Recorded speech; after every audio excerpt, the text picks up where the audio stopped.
Autre collecte cette fois au bénéfice d'étudiants, une collecte de tickets de restaurants universitaires pour qu'ils puissent manger tous les jours et payer leur logement. Sachez qu'en France, 130 000 d'entre eux se trouvent dans une situation précaire, voire de pauvreté. Une initiative que l'on doit aux associations d'étudiants et au Secours populaire. À Troyes, l'opération a débuté en début de semaine. Reportage de Luc Barret. Olivier Mayer. Donc en fait on organise cette semaine une collecte de tickets de rue avec le Secours populaire. C'est pour les étudiants qui sont en situation de précarité. Donc le geste c'est de donner un ticket de rue pour les étudiants. Ça symbolise un repas.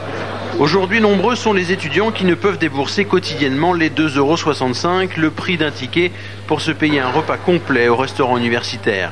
En France, un étudiant sur deux a un petit boulot, une source de revenus non négligeable.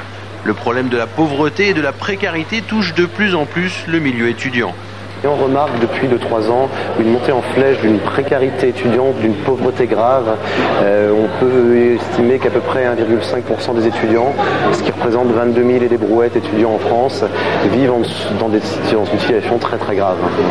Ce qui signifie sauter un repas, ce qui signifie avoir faim. Une chaîne de solidarité a donc été créée entre le réseau des associations étudiantes et le Secours populaire français.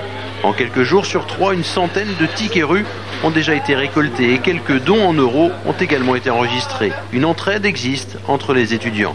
Je sais qu'aujourd'hui, les étudiants, c'est quand même dur.